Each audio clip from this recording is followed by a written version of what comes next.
This is Game Night with Josh Hennig on 97.3 ESPN and the free mobile app. Now, live from the Matt Black Kia Studios. Oh, what an attack! What a move! Here's Josh Hennig. Thursday edition of Game Night on 97.3 ESPN. Josh Hennig hanging out with you all. Hello, everybody. How is everyone doing today?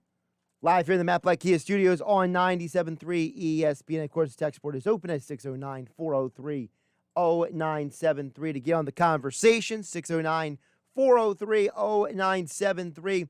We got a busy show today. Of course, we got Jason Blevins live at the center tonight. Sixers taking on Portland. Of course, half of Portland's roster is not even playing tonight.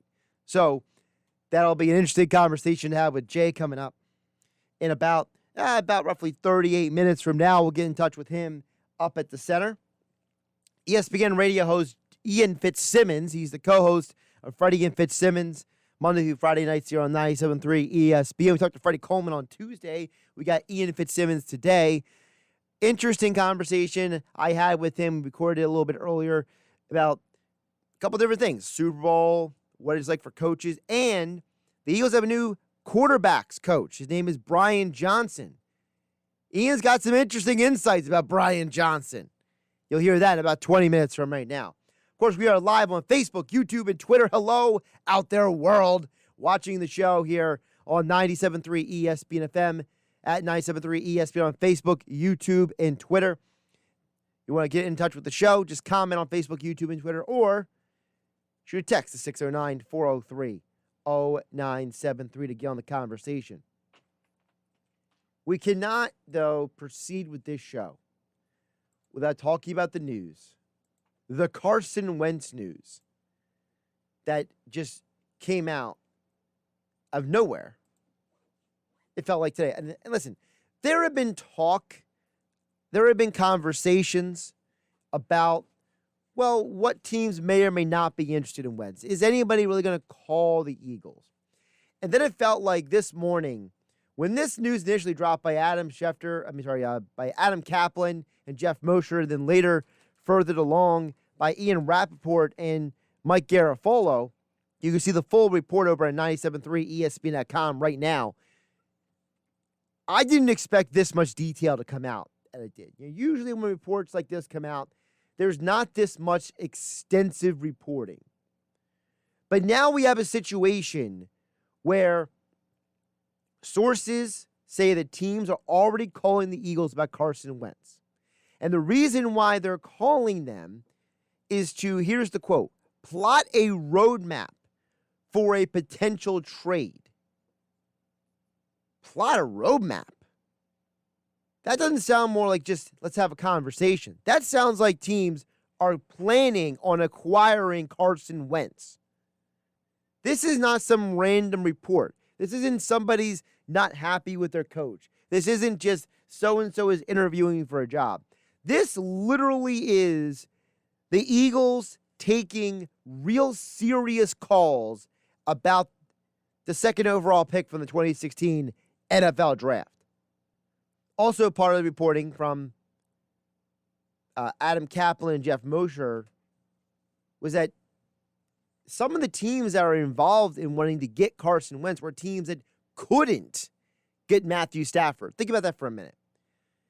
If you're a team that was in on the Matthew Stafford sweepstakes and you lost out, the next call you're making is about Wentz. That says one of two things to me. Either one, you know that you don't have the assets to go out and acquire Deshaun Watson, so you think you could settle for Carson Wentz. Or, number two, what that means is that maybe you're someone who is more comfortable with going out and getting a Wentz. Like, for example, there's no way the Texans are going to trade with the Colts in the division. So probably for Indianapolis, if they're going to trade for a quarterback and it's going to not be extremely expensive in terms of assets, Wentz makes more sense than Watson. He makes more sense than Sam Darnold. He makes more sense than some of the other quarterbacks who may or may not be out there. except for maybe like Matt Ryan. And even in that case, there's a lot of moving parts down there in Atlanta that we don't even fully know about. The other team that's being talked about, according to Jeff Mosher and Adam Kaplan's report, you can see the full details over at 97.3 ESPN.com, the Chicago Bears. That's one that was interesting to me. But when you start breaking it down, it makes sense. John DeFilippo used to be here. Now he's in Chicago. The Bears general manager was interested in Carson Wentz in 2016, but he didn't have the resources to trade up from 9 to 2 to get him that year. Also, don't forget about the fact that Matt Nagy, Doug Peterson, same coaching tree, so maybe not a crazy shift from what he's done in Philadelphia to what he would do in Chicago. So Chicago's not a crazy idea. It's not something that's totally wild, but it's something to keep an eye on. If you think about it, there's a lot of teams in the NFL that have quarterback questions. Because when the Texans trade Deshaun Watson, who's going to be their quarterback? Seriously. Who are they going to bring back? Brock Osweiler? I mean, come on. You can't do that. When you think about the situation when it comes to the Eagles, to Wentz, moving on from him is the best idea. And there's a lot of teams that are going to need quarterbacks. We don't know what the Jets are still doing yet. Are they going to draft the quarterback? Are they going to keep Sam Darnold? We don't know yet. There's rumors that the 49ers may go out and try to get Kirk Cousins or Matt Ryan. Then what happens in Minnesota and Atlanta? We know the Jacksonville Jaguars are going to draft Trevor Lawrence. There's people who are questioning what exactly is the long-term plans for an organization like, for example, when you think about teams that have questioned the quarterback position, it's the Patriots. I don't know who the Patriots starting quarterback is going to be, and neither do you.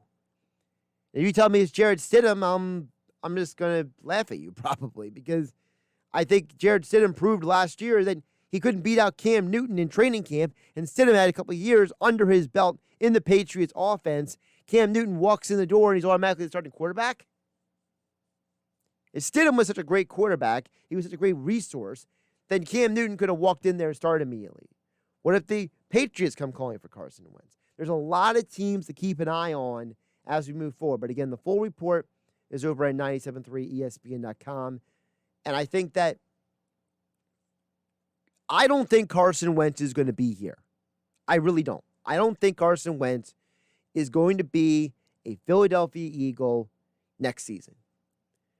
I think the silence is deafening. I think that the way this organization is going about their business seems to be without a concern for him specifically. They're just doing their business. They're not worried about him. I think Wentz has proven by his play that he is as Jeffrey Lurie called him, an asset. The owner called Carson Wentz an asset. Carson Wentz has done nothing to endear himself to this organization. He has done nothing to make you think that he should be here. And if you believe any of the other report about Wentz, he's at least stubborn and hard-headed. And at this point, is it really worth it? Brand new head coach, brand new coaching staff. Maybe it's time to move on. Josh Hennig here on Game Night on 97.3 ESPN.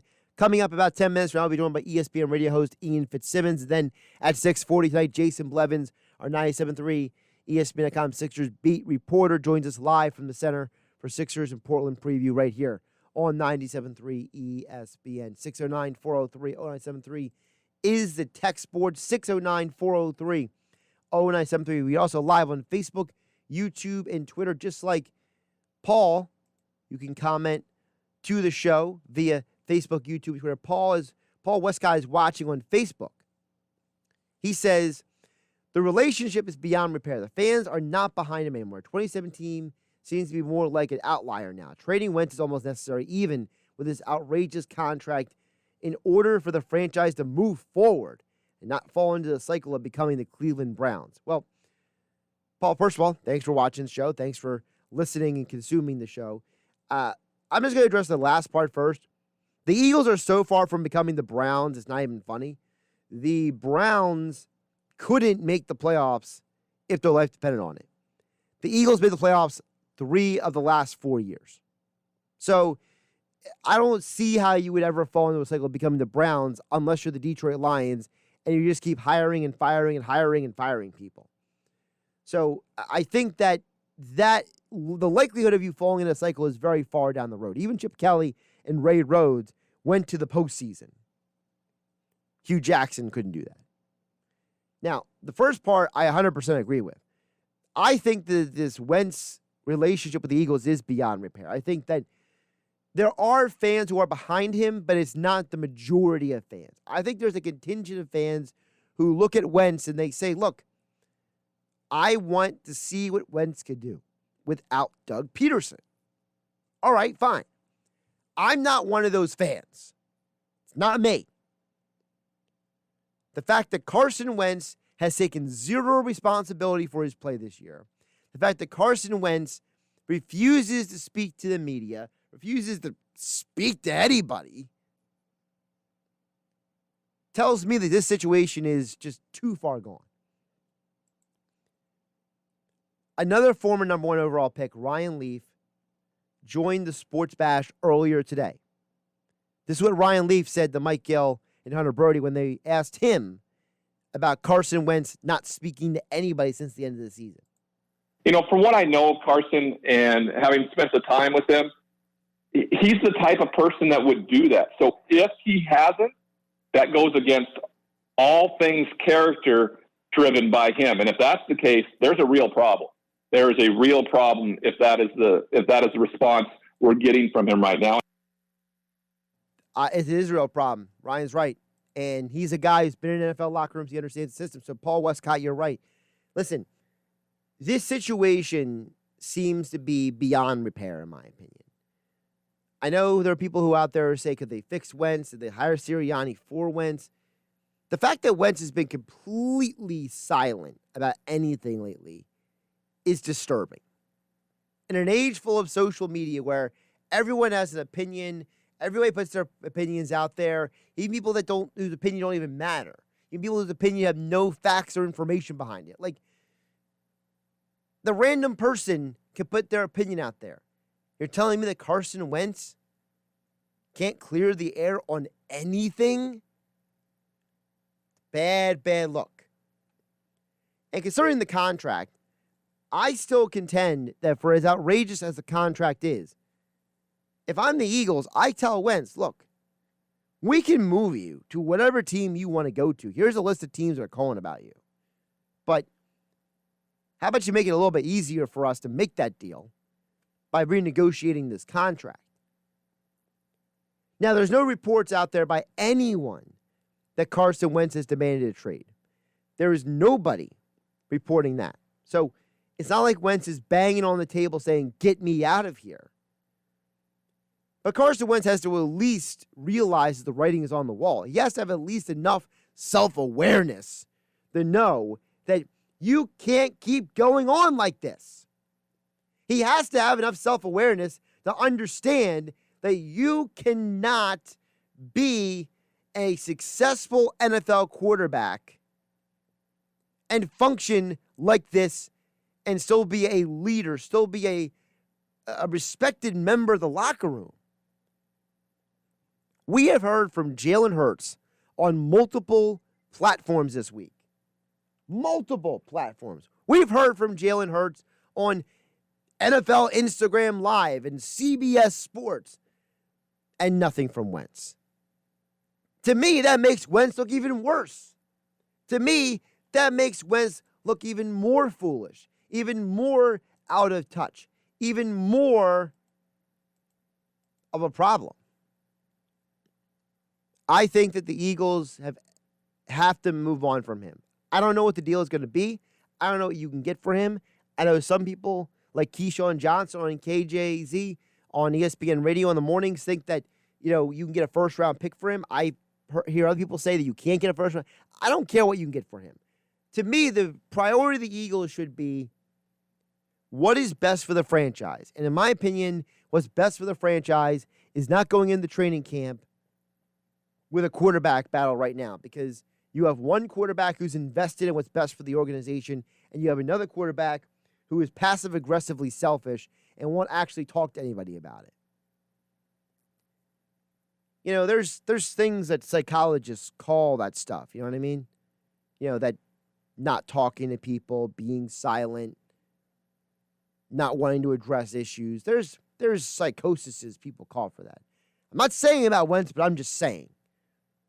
There might be a deeper problem here than we realize. Josh Hennig here on Game Night on 97.3 ESPN.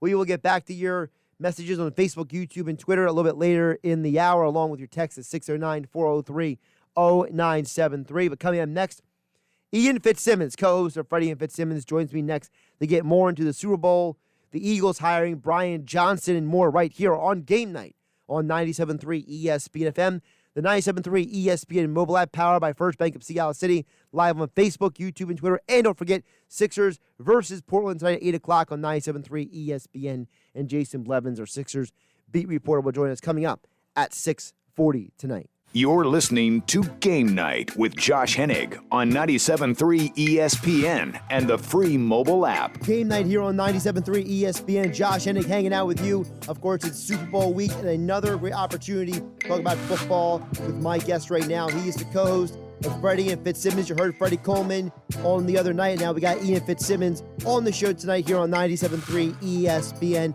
joining us on the Boardwalk Honda Hotline. Welcome back to the show, Ian. How you doing? I'm doing well, man. Appreciate you having me on. I appreciate you jumping on. And I got to start with the Super Bowl stuff because you're someone I really wanted to ask this about because your brother coached in the NFL. And I know that the amount of work that coaches go into, not just for any game, but especially the Super Bowl, has to be above and beyond. Give the audience an idea of some of the things that your brother has told you about what goes into the preparation for a National Football League team game week. You know, I really didn't have a true appreciation for what it takes to win on a Sunday in the NFL until he got into the league with the Colts first, and then he had about a 5-year run with the Detroit Lions, making the playoffs twice in 4 years. Which by the way, how does that sound right now for Detroit fans? You fired Jim Caldwell, brilliant move. Where his worst year was 7-9 and made the playoffs half the time there in Detroit under Jim Caldwell. But man, when I made a comment one time and it was, you know, pick a team who's awful, right? And the Lions lost to them, and this is when they were 11-5 and went and played the Cowboys in the playoff game down in Arlington. And he goes, "You have no concept as to what it takes to win a game in the NFL. None, zero."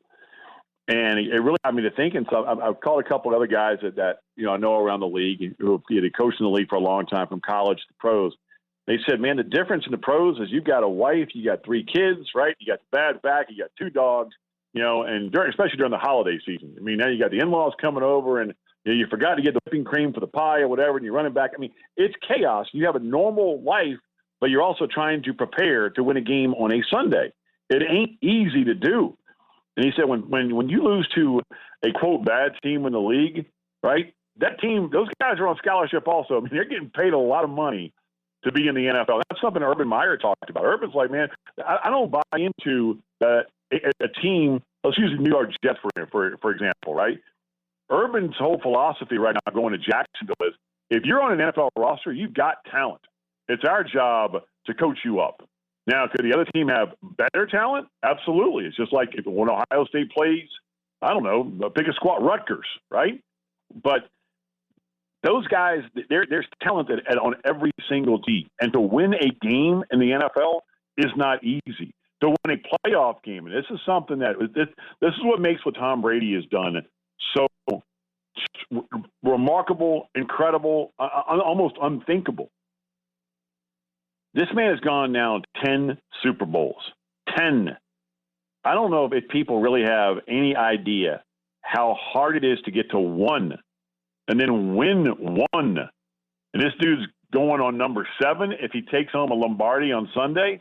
That's, as Marcus Spears told us the other day, he said, I played 9 years in the NFL.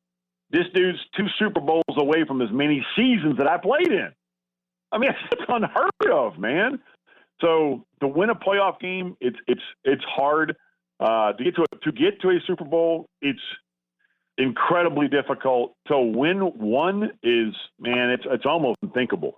And I'm telling you that from a guy who's had blood in the game, and it ain't easy, man. So anybody who says, well, Aaron Rodgers only has one, or Brett Favre only has one, ask Tony Romo how one would feel, or Dan Marino only how one would feel, or Takeo Spikes, who played 15 years in the NFL, was a 6-7-time Pro Bowler, and never even got to the playoffs. It ain't easy. And that's part of the reason why. Long answer. I apologize. No, it was a great answer, though. You asked a hot question, and you got a long answer. I apologize. No, it was still a good answer. And because of that coaching is part of the reason why, Ian, I'm looking at this Chiefs and Bucks game, and I keep coming back to one thing. That record of Andy Reid coming off the bye is it's unheard of. It's ridiculous how good this guy is when he's given that extra week of preparation. Yeah, no, I understand, but guess what? That dude, wearing 12, is pretty good off a bye too. And Tom Brady, Bruce Arians, I think, is underrated as a head coach. Now, full disclaimer, I've known BA since the late '90s when he was an offensive coordinator at Alabama. That's when we first met, when I was covering Crimson Tide back then. I completely understand what you're saying about Andy Reid. And he and Eric Bieniemy are going to have 3 to 4 of their magical gadget plays like Ferrari right. That play they ran when everybody went left, Mahomes rolls back out to the right, and there's Travis Kelce ordering a milkshake in the back of the end zone because he's so wide open. But they're going to have 3 or 4 of those, because that Fisher injury, Eric Fisher going down with Achilles at left tackle. Now you're moving Mike Remmers from right tackle, who's a backup right tackle, to your starting left tackle. Now you got a backup at the right, you got a backup at the left. Against that front seven for Tampa, we can talk about the Tom Bradys and the Andy Reids and the Bruce Arians and the Patrick Mahomeses and the Tyreek Hills and all the fancy names and the big names out there. This game is going to be won by the big boys with their hands in the dirt. There is no doubt in my mind. Vita Vea coming back at defensive tackle for Tampa was a massive, massive lift. And I'm beyond impressed with how in shape he is. And I'm talking football conditioning, especially for a man of his size. And Ndamukong Suh, no one's talking about. And that dude is caving the pocket and hog tying 2 or 3 guys to allow Shaq Barrett, JPP, Devin White, Levante David to run free. Whoever said we'd be talking about Ndamukong Suh as an underrated and underappreciated player in the Super Bowl. But that's what he is right now. That front seven for Tampa against that makeshift offensive line for Kansas City is where this game is going to be decided. Ian Fitzsimmons, co-host of Freddie and Fitzsimmons, Monday through Friday, 9 p.m. on 97.3 ESPN, joining us here on the Boardwalk Honda Hotline, here on Game Night on 97.3 ESPN. Ian, another thing I want to ask you about is you've been around the college game for a long time, and there's a guy in Philadelphia right now who came from Florida, Brian Johnson. And can you tell the audience a little bit about this guy? Because I think a lot of people don't understand, people who only follow the pro game, people don't understand who this guy is. This is one of the hottest coaching commodities in college football, and the Eagles got him to be their quarterback coach. And there's a lot of layers to that story. One, to give you background on Brian Johnson, quarterback at Utah, led the Utes to an undefeated season back in 2008, 2009, and beat the ever-loving hell out of Alabama and Nick Saban in the Sugar Bowl. That game was over before kickoff. He played an unbelievable game. Is a true student of the game. Having coached under Kyle Whittingham at Utah, was I think one of the best coaches in college football. Obviously, we then went under Urban Meyer, then Dan Mullen. Those are some pretty good football minds, man, where he studied under. And for Dan Mullen to make him his offensive coordinator at Florida just goes to show you what Mullen thinks about Brian Johnson. He is a remarkable mind, a student of the game, and a leader of men. I mean, guys just gravitate to him. For him to leave as a coordinator in the SEC on a team that's got some serious talent to make a run next year, to go be the quarterback coach in Philadelphia, tells me that name, image, likeness, and the transfer rules, because he's not the only one that's left a coordinator's position to go be a position coach in the league, which a lot of people will deem as a step back. But I think I think guys like Brian Johnson, I haven't talked to Brian about this, but I think that the name, image, likeness, and the new transfer rules are going to cause some chaos in college football. And you're seeing a lot of coaches that are saying, you know what, I'm being a coordinator at this level, but of being a position coach with close to similar pay in the league, that's where my future is right now. And for anybody thinking, well, how's he going to develop Carson Wentz or Jalen Hurts? Trust me, go ask Kyle Trask what this guy has done for him. Kyle Trask went from not starting a game since he was in junior high to being a Heisman Trophy finalist. And a lot of that, it was Dan Mullen, but a lot of it also was Brian Johnson. Guy can coach. Ian Fitzsimmons here on Game Night on 97.3 ESPN. Listen to him tonight, 9 p.m. to 1 a.m. right here on 97.3 ESPN Coast of Freddie and Fitzsimmons. As all guests, he appeared on the boardwalk on the hotline. Ian, a lot of great stuff. We had a little time to get it all in. I appreciate you jumping on and making the time. Yeah, man, my pleasure. And hey, man, when you walk into the old casino, baby, just put a 25 spot on black for me. You let you know how the rest of the night's going to go. I'll keep you posted, and I'll blame you if I lose. How about that? There you go. Hey, everybody else does. Have a great one, man. Thanks for having me. Ian Fitzsimmons here on Game Night on 97.3 ESPN. A real fun conversation with him. Always good to chat with him. We chatted with him before, a couple times. When this pandemic is over, I still owe him a Wawa run. The guy has no idea what a Wawa even is. It's wild. Josh Hennig here, back in the Matt Black Kia Studios on 97.3 ESPN. Don't forget, still to come, Jason Blevins, our Sixers beat reporter, will join us from the center to get more into the Sixers and Blazers game tonight on 97.3 ESPN. Don't forget, my conversation with Ian Fitzsimmons is being brought to you by my friends over at weightliftinghq.com. Weightliftinghq.com is your home for everything you need to meet all your 2021 goals. Listen, maybe you're someone who says, you know what, 2020 was so rough, I had to just use January to recalibrate myself to the world. And maybe you're someone who's working from home. Maybe you're someone whose home and work situation is just too complicated for you to get to the gym. Whatever your reason is, you can still work out from home thanks to weightliftinghq.com. Weightliftinghq.com is located right here in South Jersey. They will deliver the equipment to your home anywhere in the tri-state area. Whether you need a benches, squat rack, kettlebells, dumbbells, cardio and fitness machines, resistance bands, whatever you need for your health and fitness goals to help you get where you want to go, weightliftinghq.com is here to help you reach those goals. Use my code RADIO10 at checkout for 10% off your entire order. That's RADIO10 at checkout for 10% off at weightliftinghq.com.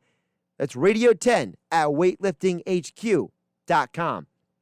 Get a couple comments in here before we hit the next break here on Game Night on 97.3 ESPN 609-403-0973. We opened the show talking about what is going on with Carson Wentz, right?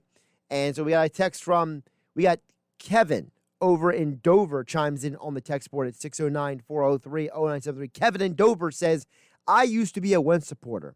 Now I'm sick of him. No one is entitled to anything in the NFL. No matter who you are, no matter your talent level, he's acting like a child. Get rid of him. That's Kevin in Dover. Well, first of all, Kevin, I'm with you. I used to be a Wentz guy too, okay? I'm in the same boat as you. I used to be a Wentz guy. Listen, I've been here at 97.3 as an on-air person since 2016. So I've been on the ground floor since Carson Wentz was drafted, all right, here at 97.3. And I was a huge advocate for him coming out of college. I looked at Wentz and I said, this guy is special. This guy is unique. This guy is everything you want from a quarterback. That's how I looked at Carson Wentz. And I felt 2017 vindicated you trading up for him and putting him in that position to be successful. That's how I looked at Carson Wentz. But here's what happened. Carson Wentz got injured. Again, and again, and again. So it was hard to measure him when it came to a quarterback. And I'm with you, Kevin. I was a Wentz guy. I was like, listen, I'm going to give this guy a chance. I need to see what he can do. I'm not going to let all the other stuff affect my perspective. But when you go out there like he did this year, how can you not be sick of Carson Wentz? This guy literally lost the Eagles games because of his ego, because of his pride, because he thought he had to win the game. He was trying to be Brett Favre without any of the intangibles of Brett Favre. Because what made Brett Favre is that he's a leader. He was one of the guys. The guys followed him. And Carson Wentz is the guy who people are not following him. You heard the cut. I'll play it again. Jalen Mills, who played with Carson Wentz. Jalen Mills, who's been an Eagle for as long as Carson Wentz has been.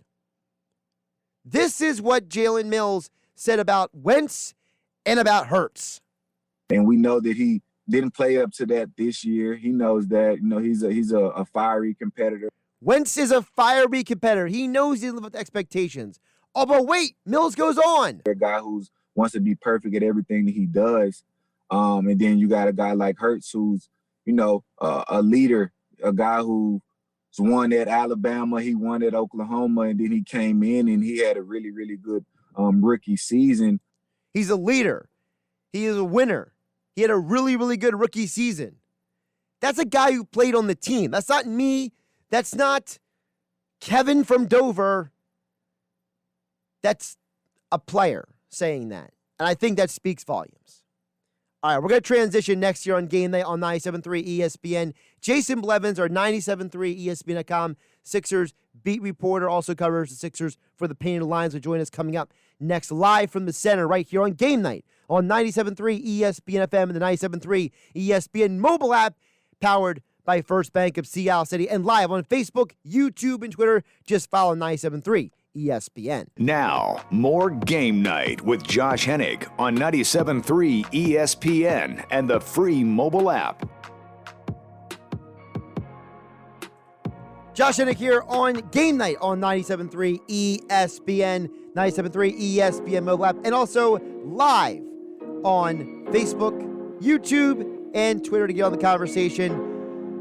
You can watch the show. We are live in the Matt Black Kia Studios on 97.3 ESPN, and joining us right now on the Boardwalk Kind of Hotline and live on the stream is the one and only Jason Blevins here on the show, live from the center. He is up there. He is in the building, mask and everything. I mean, he even brought the headset with him to the game. I mean, this man is prepared. It's funny you say that because I forgot my laptop charger today, and my Bluetooth headset. So, yeah, I'm prepared, except only partially. So I'm going to be managing this battery the whole game. So what you're saying is that you prepared to jump on the show with me, but you didn't prepare for anything else. My precious, precious battery life is being spent just for you.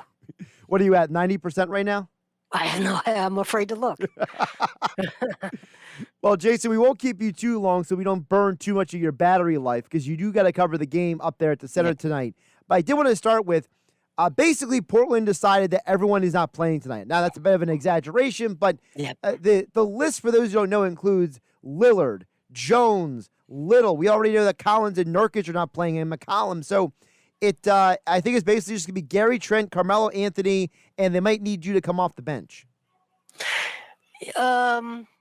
Yeah, I'm not going to do that, but that would not help their case. But yeah, they're going to be shorthanded. So I know a couple of people here are excited to see Carmelo take what's the over under, you think? 42 shots tonight? I actually can look it up right now because they literally just posted. So the Sixers-Blazers line was actually locked on all the sports books until about 5 minutes ago. Oh, all right. So let me go look at the player props while you expound upon that. I think he'll have 38 points on 37 shots tonight. Let's do that. Let's give him more than a point per shot. More than a point per shot. Oh my goodness. He's going to get every opportunity tonight to relive his glory days in New York. Yeah, I'm literally just pulling it up now. I'm looking at the lines here on the over-unders. Carmelo, my goodness, they even have an over-under on Anthony Simmons. This is getting really bad over here. I mean, that's how crazy the world is. By the way, Gary Trent's over-under is 19.5. Okay. So that gives you an idea what maybe Carmelo is. Yeah, for points scored, you mean? Yeah, I was just thinking about how many shots he's going to get to take. It's going to be all of the shots. Like, everybody's going to have a green light tonight, I think. And sometimes, quite frankly, that's a good thing for teams when you just give, the green light to those younger players. So there's probably a lot of excited bench guys tonight who know that they're not going to be forced into a very specific role, and they're going to be able to just go out, play loose, try to play ugly, and get as many shots up as possible. It's kind of a freeing way for that team to play, whereas the Sixers are trying to build some cohesion, some chemistry, and continuity. They're going to be a little more structured, so it's probably going to be a weird first half. I would expect the Sixers probably to put it away in the third quarter, and hopefully the other over under I would say is Joel Embiid. You probably don't want to see him play more than 26 minutes tonight. Well, for interested minds, the Carmelo number for points right now is 22.5, and the Robert Covington over-under on points is 10.5 for interested minds over at FanDuel Sportsbook. Jason, let's get to the Sixers here because an important win last night, because on a night in Philadelphia where the Flyers basically choked away another lead, the Sixers found a way to close out a game that they probably should have won by maybe 15 points, but they at least found a way to close it out. How did you feel about the way that fourth quarter went? I thought it was fine. I think that's how NBA games go. I think this is their third regular season game against the Hornets, I think, already.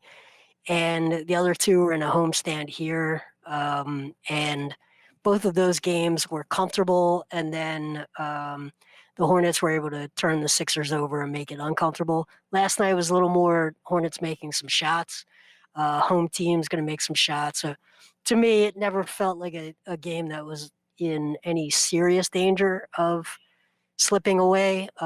They did bring Ben Simmons and Joel Embiid back on the floor with, I think, 6 minutes left or so, just to sort of close the door.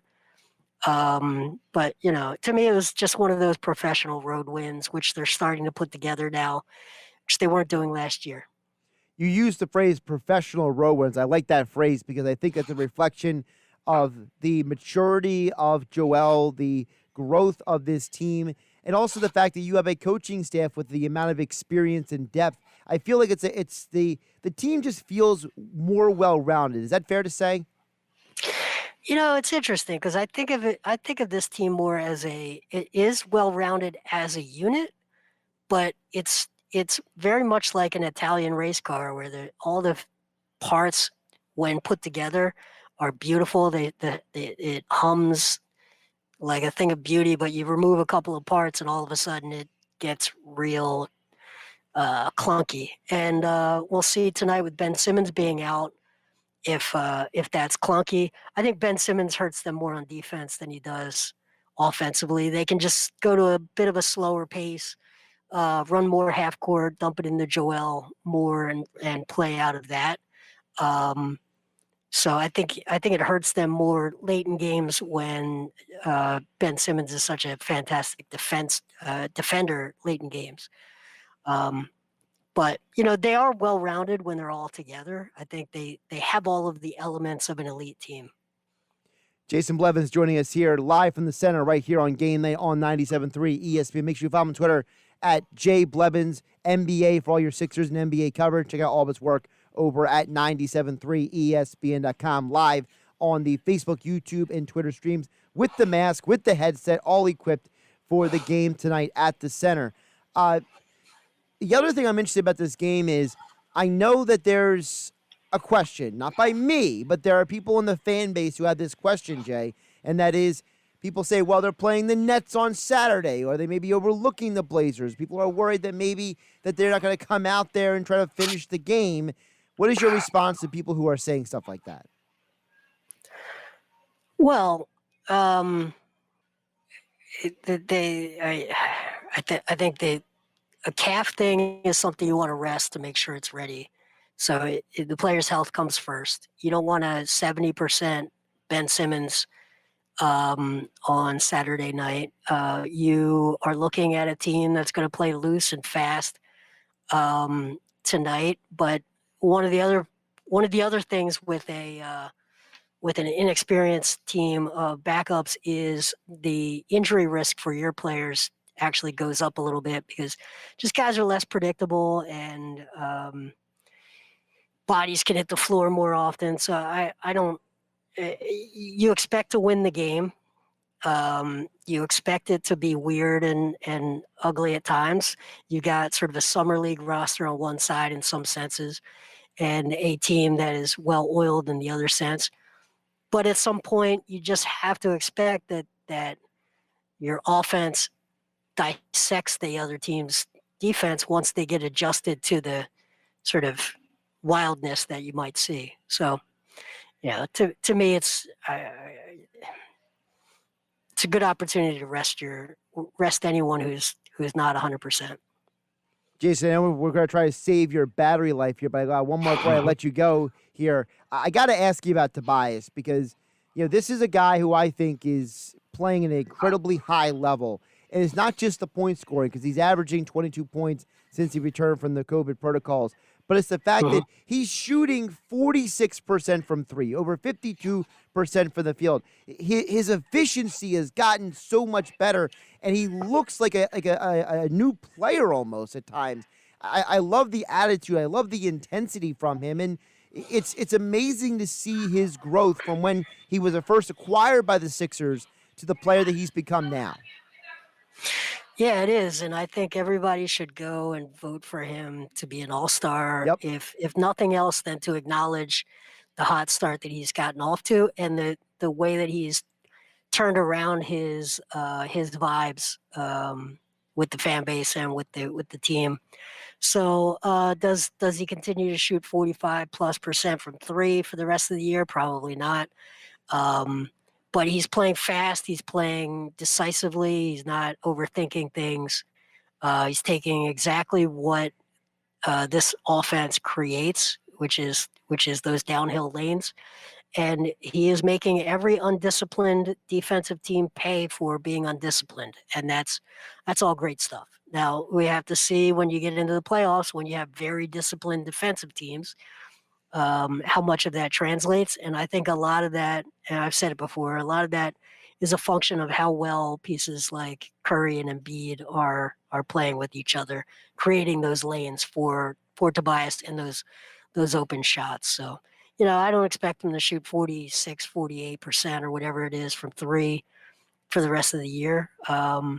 But it's great. It's great to see his start, and I think he's playing really good defense too. He's Jason Blevins. Follow him on Twitter at JBlevinsNBA for all of his Sixers and NBA coverage. He is live at the center tonight. Sixers versus Portland at 8 o'clock tonight. You hear all the action. Tom McGinnis on the call right here on 97.3 ESPN. Jay, I appreciate you jumping on. I appreciate you sacrificing part of your battery life to jump on the show tonight. So go put your computer in some sort of power saver mode, and I'll hope for the best for you tonight. Appreciate you having me on, Josh. Thanks. Anytime. Of course, Jason Blevins, as all guests, appeared on the Boardwalk Honda Hotline here on 97.3 ESPN. I mentioned FanDuel Sportsbook a little bit earlier. Of course, don't forget my friends over at FanDuel Sportsbook. I'll give you my pick of the night in just a moment. You might have gotten an idea of what my pick of the night is when you heard me a few minutes ago. But before we get to that, I want to remind you about the big game this Sunday, the 55th edition of the big game with exclusive 55-1 odds only at FanDuel Sportsbook. That's right. You can get 55-1 odds with FanDuel Sportsbook. Here's what you got to do. If you are a new user, you can take $5 and turn it into $275 if you pick the winner of the Super Bowl this Sunday. So, you like the Chiefs or the Bucks? You heard me yesterday here on 97.3 ESPN. I'm going Chiefs. Dave Weinberg is going Bucks. You got to wait till tomorrow to hear what other people have to say. But I'm telling you right now, whoever you think is going to win, you can win a cool $275 when you throw $5 if you are a new user signing up with FanDuel Sportsbook. Just download the FanDuel Sportsbook app today or go to sportsbook.fanduel.com. Use my promo code Hennig to get 55-1 odds on the big game. That's promo code HENNIG. With FanDuel Sportsbook, if you are a current user of FanDuel Sportsbook, here's another opportunity for you to win big. It is a same-game parlay. And I'm going to give you a same-game parlay right now as I'm talking to you with FanDuel Sportsbook. So you heard me mention the Sixers spread didn't come out until around 6:38, 6:39 tonight. They had it on lockdown because they were waiting for confirmation of all the players who were in and out. No Simmons, no Lillard. There's basically, like you heard just Jason Blevins say, it's basically like a summer league team out there. So I'm going Sixers on the spread. I'm also going Carmelo Anthony over 17.5. The number just dropped down to 17.5. So get it right now while you can at FanDuel Sportsbook. And I'm going to take that 17.5, and I'm going to realize that, you know what? There's no Ben Simmons tonight. He's not playing. He's out. And as Jay Blevins said, it's not just a rest issue. It's a legitimate reason. So I am going to go with another player to be productive. You can go one of two ways. You can go Tobias Harris over 20.5. I told you he's averaging 22 points per game since returning from the COVID protocols. That gets you plus 594. Sixers minus 10. Carmelo Anthony over 17.5. Tobias Harris over 20.5. But if you say, Josh, I don't know if Tobias is going to play the full game. He may rest a huge chunk of the game. All right, fine. I'll give you another one. We know for sure who is going to play in this game, right? We know that certain guys are going to play, and one of them is Tobias Harris. So if you don't want to go with the points, let's go with another guy who we know is going to play tonight. Someone has to score for Portland, right? Why not Gary Trent? Over 19.5, that gets you plus 781. So either way, you can go to the same game parlay exclusively on FanDuel Sportsbook. Go on there right now. You have an opportunity to take a little bit, turn it into a big win with FanDuel Sportsbook. Again, it must be 21 or to play. Gambling problem, call 1-800-GAMBLER. Must be a president, NJ or PA. For full terms and conditions, see sportsbook.fanduel.com. Thanks again to Ian Fitzsimmons for joining the show earlier today. Thanks to Jay Blevins for joining us live from the center. You can follow me on Twitter at Josh Hennig on Twitter to harass me, bug me, question me, whatever you want to do. That's fine. Just, it's all engage. Why not? Of course, don't forget, tomorrow on the Sports Bash, a very busy day, and tomorrow night, high school basketball at 6 right here on 97.3 ESPN. Sixers, Portland at 8 tonight.